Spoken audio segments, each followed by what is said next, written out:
Hello everyone, welcome to the channel मेरा math. एक बार फिर से आपके साथ आया हूँ डॉट क्लास लेकर। आज का डॉट क्लास का नंबर देख रहे होंगे, स्पेशल नंबर है 234।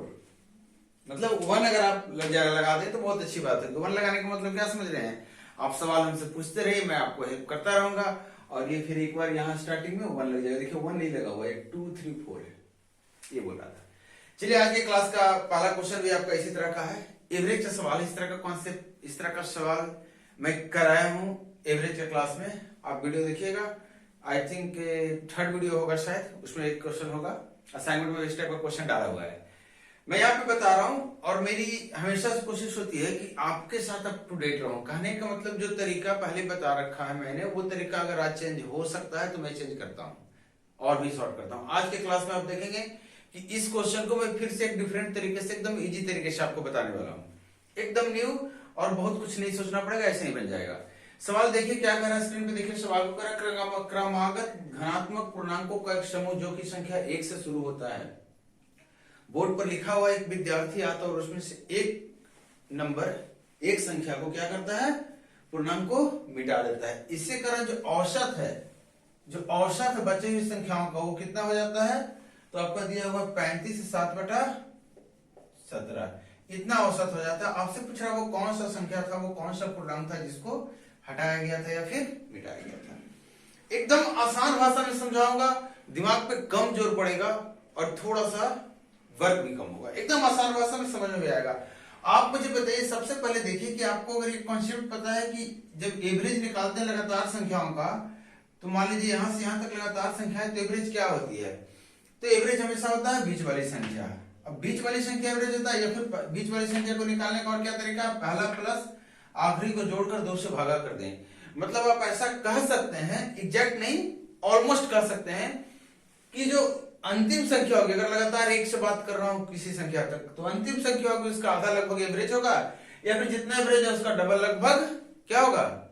आपका नंबर्स होगा। 1 से लगातार की बात कर रहा हूं मैं, मतलब लगभग की बात कर रहा हूं। 1 से अगर 20 तक की आप कहेंगे तो कोई कह देगा सर 10 के आसपास एवरेज होगा, तो बात सही है। एवरेज में बराबर नहीं पूछ रहा हूं आपसे, आप लगभग पूछ रहा हूं कि इसके बराबर होगा, तो 10 के आसपास होगा। अब 10 हो, 9.5 हो, 10.5 हो, ये बात की बात है, ठीक है।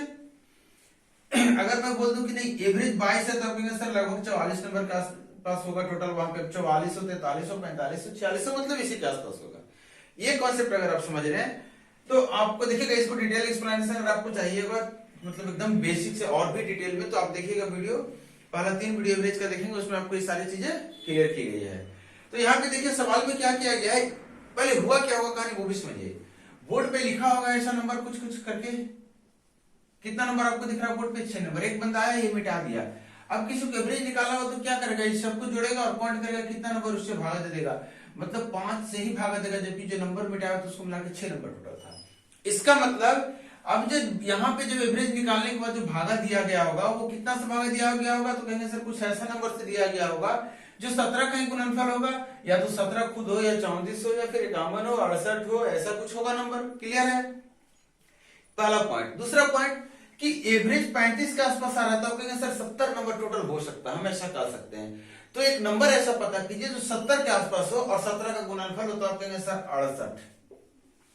इसका मतलब 68 संख्याएं बोर्ड पे थी जब एवरेज निकाला जा रहा था। इसका मतलब नीचे अगर 4 से गुना किए तो ऊपर भी आपको 4 से गुना करना पड़ेगा।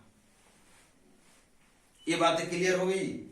अगर ये चीजें क्लियर हो गई तो आप मुझे बताइए कि यहां तक आपको पता चल गया 68 नंबर थी। इसका मतलब ओरिजिनल में कितना नंबर बोर्ड पे लिखा हुआ था? तो आप कहेंगे सर 69। और 69 नंबर 1 से लगातार n संख्याओं का एवरेज क्या होता है? 1 + n/2। मतलब अगर 69 n की वैल्यू है, 69 संख्याएं थी, तो एवरेज होना चाहिए 69 + 1/2, मतलब कितना? 70/2, मतलब 35। ये बातें क्लियर है? अब देखिएगा बड़ा अच्छा से, यहां से बता रहा हूं, इतना तक आपने दिमाग लगाया। अब थोड़ा सा वर्क करते हैं। 35 संख्याओं का टोटल निकालेंगे, 69 संख्याओं का, तो 35 × 69 होगा। ध्यान से देखिएगा। तो अगर इसको आप 68 के रूप में लिखना चाहें तो कहेंगे सर 35 × 68 + 1, इसको ब्रेक करेंगे तो 35 × 68 + 35, तभी ये कहलाएगा 69 × 35।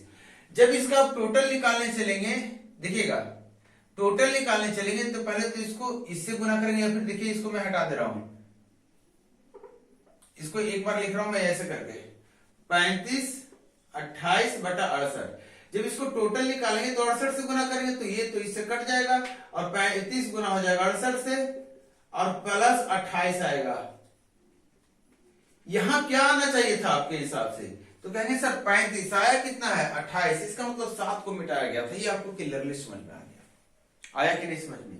यही चीज अब फिर से एक बार देखिए ताकि आपके दिमाग में रुक जाए कि आपको इतना कुछ नहीं करना पड़े।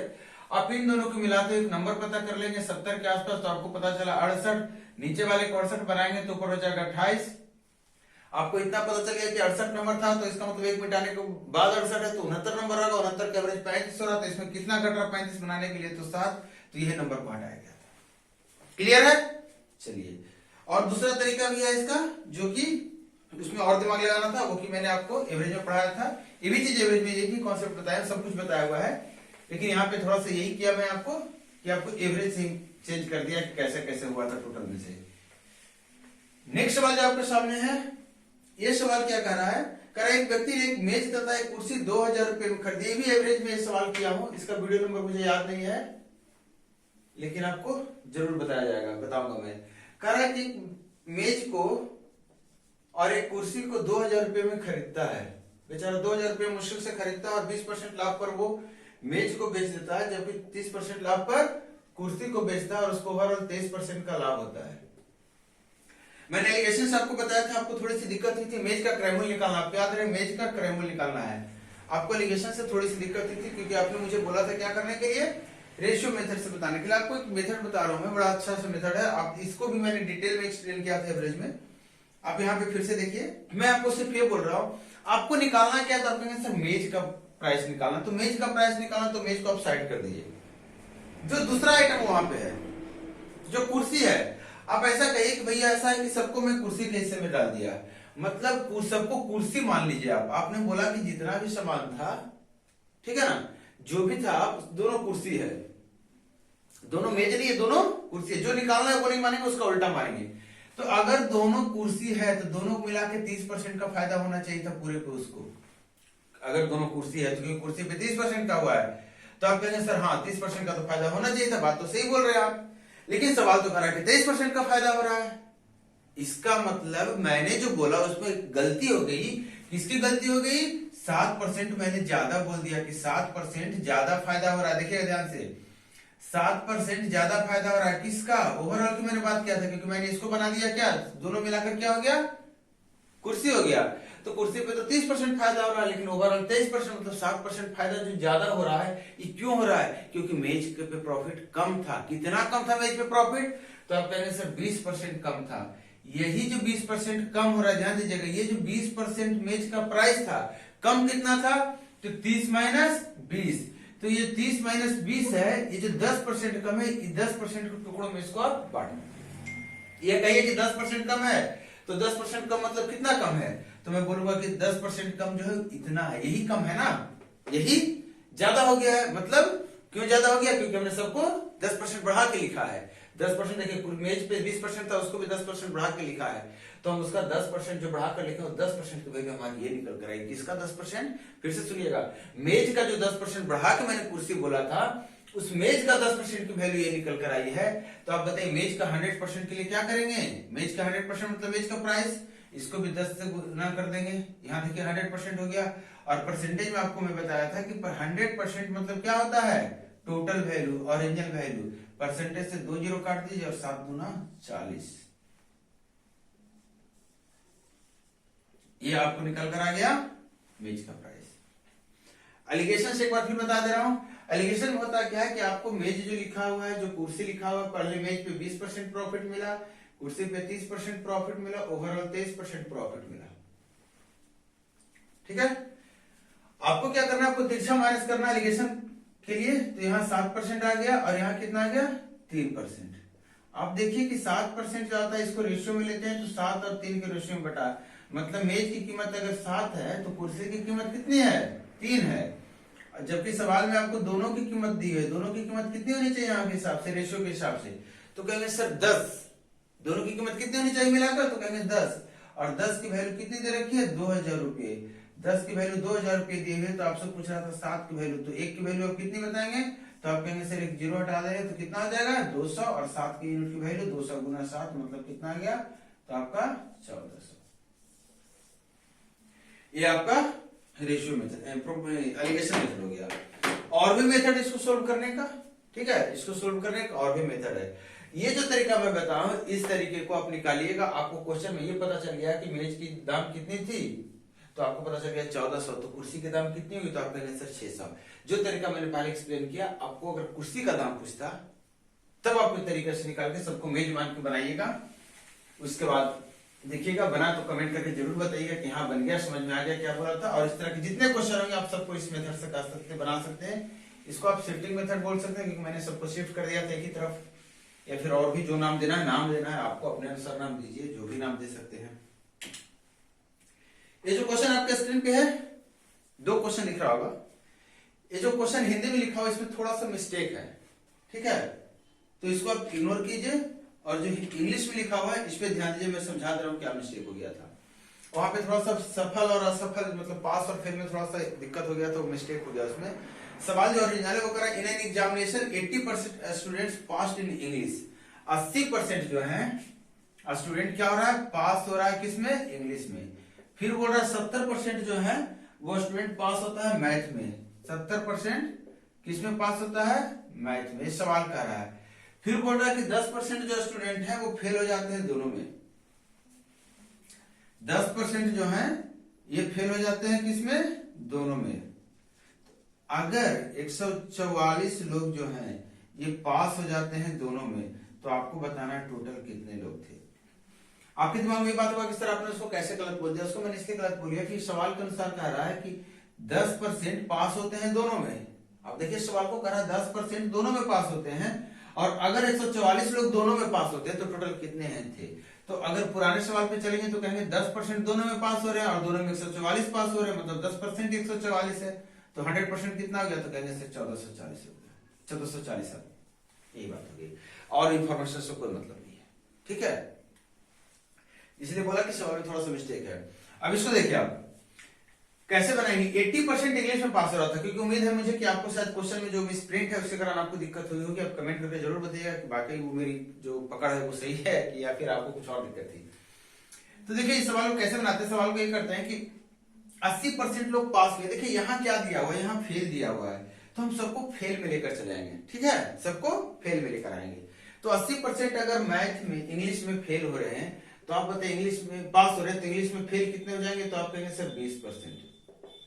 अगर मैं बात करूंगा मैथ की तो कहेंगे सर इसमें तो मैथ में फिर 70% पास हो रहे हैं, तो मैथ में कितने फेल हो जाएंगे, तो आप कहेंगे सर 30%। बोल रहे दोनों में 10% फेल हुए, तो इसका 10% हटा दीजिए।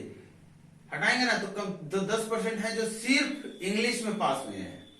इसमें से भी दोनों वाले 10% हटा दीजिए, तो कहेंगे सर 20% सिर्फ मैथ में फेल हुए हैं कि नहीं। ये मैथ में फेल है और ये इंग्लिश में फेल है। तो आप देखिए कि 20% मैथ में फेल हो गए, 10% आपके इंग्लिश में फेल हो गए, और 10% आपके यहाँ फेल है। टोटल 40% आपके फेल हो चुके हैं। देखिएगा 10% यहाँ फेल है दोनों में, 10% सिर्फ मैथ में, 10% सिर्फ इंग्लिश में, तो टोटल 40% आपके फेल हो गए हैं। तो आप मुझे बताइए पास कितने होंगे, तो आप कहेंगे सर 60% तो पास हुआ है। और यही 60% की वैल्यू दे रखी है, दोनों मिला के मैथ इंग्लिश सब मिला के कितने लोग पास हुए, तो 144 लोग। तो 60% की वैल्यू 144, 6 से काट दिया जाएगा 24, और एक जीरो चिपका दीजिए तो हो जाएगा 100%। जीरो को मैंने छोड़ दिया, एक जीरो और चिपका दिया, इधर भी एक जीरो चिपका दिया, फिर 6 से काट दिया, तो 224 40 लोग थे जो आपको 100% पे थे, मतलब टोटल लोग थे। आपके दिमाग में आ रहा होगा सर वेन डायग्राम नहीं लगा सकते क्या? बिल्कुल वेन डायग्राम लगा सकते हैं, वेन डायग्राम भी बता रहा हूं आपको, ठीक है। वेन डायग्राम कैसे लगाएंगे, तो वेन डायग्राम लगाने का एक सिंपल सा तरीका है कि आपको जितना चीज इसमें बताया गया है, आपको दो कितने सब्जेक्ट्स हैं, तो मैथ और इंग्लिश है, तो आपके जो दो को सर्कल बना लीजिए, एक सर्कल को हम मैथ करेंगे, एक सर्कल को इंग्लिश करेंगे। मान लीजिए इसको इंग्लिश कर दिया, इसको मैथ कर दिया। हम किसी एक चीज पे वेन डायग्राम लगाएंगे, या तो पास करेंगे या तो फेल करेंगे, और किस पे डिपेंड करेगा, दोनों का जो कॉमन दिया हुआ है, दोनों का कॉमन कितना दिया हुआ है, फेल वाला दिया हुआ है, तो हम फेल वाले पे बात करेंगे। आपको पता है इंग्लिश में पास हो रहे हैं 80, मतलब इंग्लिश में फेल हो गए 20, मैथ में पास हो रहे हैं 70, मतलब मैथ में फेल हो गए 30, और दोनों में फेल हो गए 10। तो जो बच्चे हैं यहाँ पे 20% टोटल फेल हुए, जिसमें 10% है जो दोनों में फेल है, मतलब 10% जो बच्चे में सिर्फ इंग्लिश वाले होंगे फेल, 10% दोनों में फेल है, 30% क्या है आपका सिर्फ मैथ में टोटल 30% फेल है, जिसमें 10% दोनों में है, तो सिर्फ मैथ में फेल बच गए 20%। इस हिसाब से कहेंगे 10 यहाँ 20 यहाँ टोटल 40% फेल कर दिया है। अगर 40% फेल है, ध्यान दीजिएगा, तो 60% पास है। अगर 60% पास हो रहा है, जिसकी वैल्यू 144 सवाल के अनुसार है, तो आप कहेंगे सर एक की वैल्यू कितनी होगी। यहाँ पे मैंने परसेंटेज हटा दिया, क्योंकि बहुत लोगों को मेरे परसेंटेज वाले तरीके में थोड़ा सा लगता है कि सर कुछ ज्यादा हो गया, तो इसलिए इस पर ऐसे भी कर दिया हूं। अब परसेंटेज को ऐसे भी कर सकते हैं। 100% और एक दोनों सेम चीज है। क्यों सेम चीज है? क्योंकि 100% को जब आप फ्रैक्शन में बदलेंगे तो 100 से डिवाइड करेंगे परसेंटेज को रिमूव करने के लिए, तो ये दोनों सेम चीज है।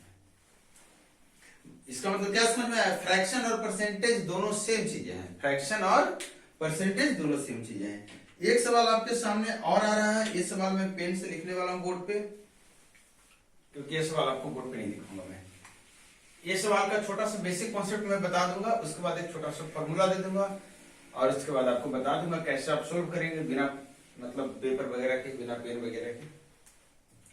सवाल कह रहा है क्या कि 4 और 0 और 5 और 1, 4 और 0 और 5 और 1 के बीच का डिस्टेंस निकालना। अगर ये पॉइंट ये है, ये बी पॉइंट है, तो ए बी के बीच की दूरी निकालनी है आपको। क्या होगा ये बताना है, दूरी आपको बताना है क्या होगा। आपको फॉर्मूला में दे सकता हूं, लेकिन फॉर्मूला के पहले फॉर्मूला आया कहां से, कॉन्सेप्ट आया कहां से, वो भी एक ही साथ सब देख लीजिए। देखिए क्या होगा, इतना तो आपको पता चल रहा है कि एक्स वाई कोऑर्डिनेट की बात हो रहा है, मतलब नंबर सिस्टम की बात हो रहा है, मतलब दो पॉइंट है, मतलब एक्स भी होगा एक वाई होगा, एक ग्राफ पे कहीं पे जाकर ये टकराएगा, मतलब कहीं पे दिखेगा। तो ये हो जाता है हमारा एक्स एक्सिस और ये हो जाता है हमारा वाई एक्सिस, यही होता है ना। हमने बोला 4 अगर यहाँ पे है, देखिएगा 4 अगर यहाँ पे है, तो इसी पॉइंट का नाम 4 या 0 होगा। आप कहेंगे हाँ सर ये तो बात सही है, क्योंकि इसको बोलते हैं एक्स पहले वाले को, दूसरे को वाई, तो एक्स पे 4 वाई पे 0, तो यही है एक्स पे 4, और एक्स पे वाई हमेशा 0 होगा, क्योंकि एक्स पे एक्स होगा, वाई कहाँ होगा, वाई पे होगा। तो ध्यान देना, ऐसा नहीं करना है कि वाई पे एक्स और एक्स पे वाई, वाई हमेशा वाई पे रहेगा, एक्स हमेशा एक्स पे रहेगा। लेकिन अगर एक्स वाई में दोनों कोई 0 ना हो तो भी क्या करेंगे वो देखिए। अगर ये कोई एक 0 है सिर्फ एक्सिस में, तो आपको दूसरा को सोचना है, जो 0 है उसको नहीं सोचना, जो है उसी पे जाकर वहां लगा दो, वही हो गया आपका। जैसे अगर यहाँ देते 0 और 1, तो हम 0 मतलब x 0 y 1, तो y 1 पे 1 जाए तो वही लगा देते, बात खत्म। यहाँ करा अगले पॉइंट में x 5 है y 1 है, तो x पे 5 जाइए, अगर 4 यहाँ है तो 5 लगभग यहाँ होगा, तो x पे 5 चलेगा, y 0 नहीं है ना, तो यहाँ ये पॉइंट नहीं है, मतलब कुछ और है। क्या है? तो y यहाँ कितना है, तो आप कहेंगे सर y तो यहाँ पे हमारा क्या है 1 है, तो y पे 1 भी चाहिए, 1 चले गए। इन दोनों से ऐसे परपेंडिकुलर लाइन खींचे तो आपको पता चलेगा यहाँ पे जाकर टकराएगा दोनों लाइन। तो ये जो पॉइंट है ये हमारा बी है ना। अब ए से बी की दूरी पूछ रहा था, देखिएगा ध्यान से कैसे इसको करेंगे।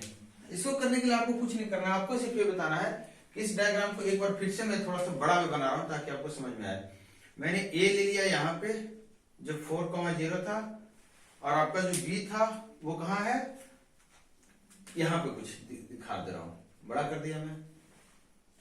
देखिएगा ए और बी जो है वो बड़ा अच्छा जगह पे है, ए और बी बड़ा अच्छा जगह पे, कितना है 5,1। अब देखिए दूरी हमारा मतलब यही पूछ रहा था हमसे सवाल, यही पूछ रहा था सवाल ना, ये दूरी पूछ रहा था। चलिए दूरी चलते हैं, दूरी कैसे जाएंगे, आपको वहां तक पहुंचना है। नियम है एक्स एक्सिस वाई एक्सिस का जो ग्राफ होता है इसका एक नियम होता है, या तो ऊपर की तरफ चलेंगे, या दाहिने की तरफ, या बाएं की तरफ, या नीचे की तरफ, तिरछा नहीं चल सकते आप, ऐसा कोई रास्ता नहीं बना है, ठीक है। तो आप सीधा चलिए, तो यहां से या तो ऊपर चल लीजिए फिर दाएं हो जाइए, या फिर यहां से पहले दाएं हो जाइए, मतलब इधर हो जाइए, और फिर यहां से ऐसे हो जाइए। ये जाने का रास्ता है। आपको कोई तकलीफ? तो कहेंगे सर नहीं। ध्यान से देखिएगा, जब मैं बी को बना रहा था तो यहाँ पे बोला था ये क्या है, तो कहेंगे सर x बराबर 5, ये बोला था ना मैंने, और ये x एक्सिस है, तो यहाँ तो y का कोई मतलब नहीं बनता, मतलब 5,0 था ये एक्चुअली में, क्योंकि y 0 होगा x पे और y पे x 0 होगा। जब मैं यहां से 1 जाने के लिए बोल रहा था, यहाँ पे आया था, तो आप बोले तो सर यहाँ पे तो y 1 आपने बोला था, मतलब x यहाँ पे 0 था ना, तो इस पॉइंट को अगर लिखेंगे तो 0,1 लिखेंगे। तो आप ध्यान दीजिए, मतलब मैंने यहां से यहां कितनी दूरी चला है, यहां से यहां कितनी दूरी चला है, तो कहेंगे सर 4 था, यहाँ x, यहाँ 5 है, मतलब इस पॉइंट तक आपने एक दूरी चला है। मतलब आपको बता रहा हूं हॉरिजॉन्टल आपने कितनी दूरी चली है, नेगेटिव बाएं चला है कि दाएं, इससे कोई मतलब नहीं डिस्टेंस में, मतलब कितनी दूरी चला आपने। तो अगर यहां से इधर भी चलेंगे तो भी कोई फर्क नहीं पड़ता, यहां से इधर चलेंगे तो भी कोई फर्क नहीं पड़ता। -3 और 3 मान लेते हैं, यहां से आपने इधर चला तो दूरी तो हमारा 3 ही होगा, ठीक है, दूरी की बात कर रहा हूं मैं। तो आप कहेंगे सर ये एक दूरी है, ये मैं पूछूंगा ऊपर कितना चला, तो कहेंगे सर ऊपर तो हम देख रहे हैं कि यहाँ से यहीं से तो ऊपर गए इतना दूर, यही तो ऊपर है, तो कितना दूर है, तो कहेंगे सर यहाँ से यहाँ, और ये तो देखिए 1 के बराबर है, तो ये 1 के बराबर हो गया, ये आपका दूरी 1 हो गया। फिर से समझिए इसको एक बार अच्छे से, मैं बोल रहा हूं कि जो 2 पॉइंट दिया हुआ है दोनों के बीच का जो x का दूरी है वो हमारा 1 हो जाएगा, हॉरिजॉन्टल दूरी, ये वाला, ये दूरी क्या हो गया हमारा, x का अंतर हो गया, x का अंतर हो गया। जो वर्टिकल दूरी है, जो ऊपर वाला है, y का अंतर है, क्योंकि y कैसे होता है, ऊपर की तरफ होता है, ये होता है y का अंतर।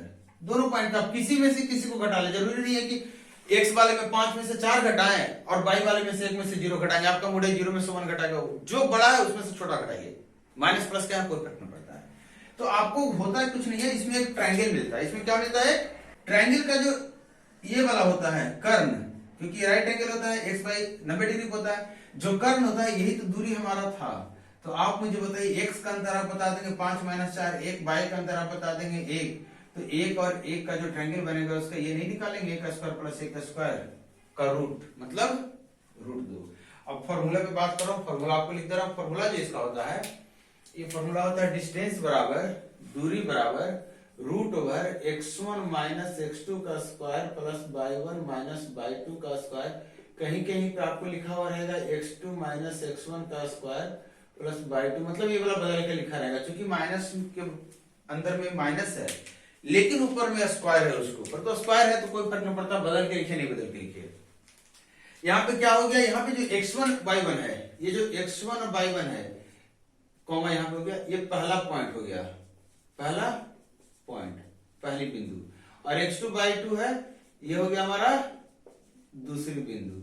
अब इसमें एक चीज बता रहा हूं फिर से, ऐसा भी नहीं है कि पहले बिंदु x1 y1 है, x2 y2 को भी आप पहले बिंदु बोल सकते हैं और बाकी जो बचा है उसको दूसरे बिंदु बोल सकते हैं, कोई भी आगे पीछे हो सकता है, कहीं भी लाइन जाए आपको x का अंतर लेना है, बड़ा में से छोटा स्क्वायर करना, y का अंतर लेना है, बड़ा में से छोटा स्क्वायर करना, दोनों को जोड़कर फिर रूट लेना है, यही डिस्टेंस था।